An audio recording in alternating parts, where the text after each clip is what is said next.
Hi అండి. Welcome to అమ్మతో daily journey. అందరూ ఎలా ఉన్నారు? నేనైతే చాలా చాలా బాగున్నాను. ఈరోజైతే ఉల్లికాడలు ప్లస్ ఆలు 2 కాంబినేషన్లో కర్రీ అయితే చేస్తున్నానండి. చాలా ఈజీ ప్రాసెస్, సింపుల్గా అయిపోతుంది. రైస్లోకి కానీ రోటీలోకి కానీ మనకి చాలా బాగుంటుంది ఇది. ముందైతే ఆనియన్స్ వేయించేసుకుని మనం చూస్తున్నారు కదా, ఇలా గోల్డెన్ బ్రౌన్లో వచ్చిన తర్వాత కాస్త సాల్ట్ అండ్ అల్లం వెల్లుల్లి పేస్ట్ వేసి సాల్ట్ వేసి బాగా వేయించేసుకోవాలి. సో వీటితో పాటు మనం ఉల్లికాడలు అవి కూడా చిన్నగా కట్ చేసి పెట్టేసుకుని, అలాగే టొమాటోస్ కావాలా టొమాటోస్, అలాగే ఆలు, ఇవన్నీ కూడా మనకి ఏ సైజులో కావాలో ఆ సైజులో కట్ చేసి పెట్టేసుకోవాలండి. ఉల్లిపాయలు అయితే మనకి వేగిపోయాయి. ఇప్పుడు కట్ చేసుకున్న టొమాటోస్ వేసేసుకోవాలి. వేసుకుని అవి మగ్గే వరకు కాస్త ఫ్రై చేసుకుని చేస్తున్నారు కదా, ఆయిల్ అంతా పైకి వస్తుంది మగ్గిపోయి.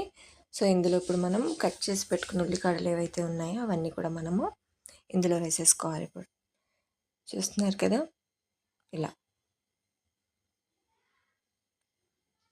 కట్ చేసి పెట్టుకున్న ఉల్లికాడలు వేసుకొని మనం ఒకసారి కంప్లీట్గా మిక్స్ చేసేసుకోవాలి. అలాగే కట్ చేసి పెట్టుకున్న ఆలు కూడా వేసేసాను. ఇవి కూడా అయితే మొత్తం అంతా కలిసేలాగా ఒకసారి కంప్లీట్గా మిక్స్ చేసేసుకోవాలి.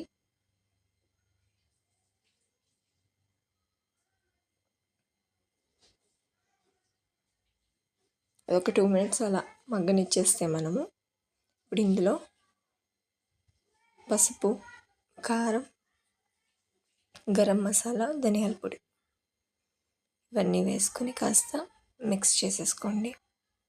ఇదంతా కూడా ఒకసారి కలిపేసుకున్నాము.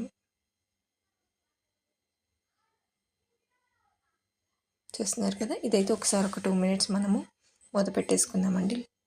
మూత పెట్టేసుకుని తర్వాత కాస్త మగ్గిపోయే వరకు కూడా అలా మనము దాన్ని వదిలేసుకుంటే దగ్గరగా అయిపోతుంది. అప్పుడు వాటర్ యాడ్ చేసుకోవచ్చు. చూస్తున్నారు కదండి, ఇది ఇప్పుడైతే ఒక 3 మినిట్స్ మనం అలా వదిలేసాం, మగ్గిపోయింది. ఇప్పుడు ఇందులో మనము ఒకసారి కలుపుకొని వాటర్ యాడ్ చేసుకోవాలి. మనం ఇప్పుడు ఇందులో ముందుగా వీడియో చూస్తున్న ప్రతి ఒక్కరు కూడా లైక్ చేయండి, షేర్ చేయండి, సబ్స్క్రైబ్ చేయండి, అలాగే బెల్ ఐకాన్ క్లిక్ చేయండి. చూస్తున్నారు కదండి, ఆలు మగ్గిపోయింది చూసారు కదా, అది. సో ఇందులో కాస్త వాటర్ వేసేసుకోవాలి మనం. ఇప్పుడు వీడియోస్ అయితే చేస్తున్నాను, పెడుతున్నాను. మీరు లైక్ చేయాలి, షేర్ చేయాలి, సబ్స్క్రైబ్ చేయాలి, అలాగే బెల్ ఐకాన్ క్లిక్ చేస్తే నేను వీడియో పెట్టిన వెంటనే మీకు నోటిఫికేషన్ అయితే వస్తుంది. చేస్తున్నారు కదా, ఇలాగా మనం కాస్త వాటర్ అయితే వేసుకొని మనము కంప్లీట్గా మిక్స్ చేసేసుకోవాలి. ఫైనల్గా గరం మసాలా అయితే మనం యాడ్ చేసుకోవచ్చండి. గరం మసాలా వేసుకుని ఒకసారి కలిపేసుకొని మనం మూత అయితే పెట్టేసుకుందాం. ఒక 2 మినిట్స్, అంత ఎక్కువ లేదు, ఇంకా ఉడికిపోయింది కాబట్టి మసాలా వేసుకున్నాం కాబట్టి ఒక 2 మినిట్స్ అంతే సరిపోతుంది. చేస్తున్నారు కదండి, ఇది రైస్లోకి కానీ రోటీలోకి కానీ చాలా అంటే చాలా బాగుంటుంది. సింపుల్, చాలా సింపుల్ రెసిపీ. 15-20 మినిట్స్లో మనం కట్ చేసి పెట్టుకుంటే అన్నీ 15-20 మినిట్స్లో అయిపోతుంది. థ్యాంక్ యూ ఫర్ వాచింగ్ అండి.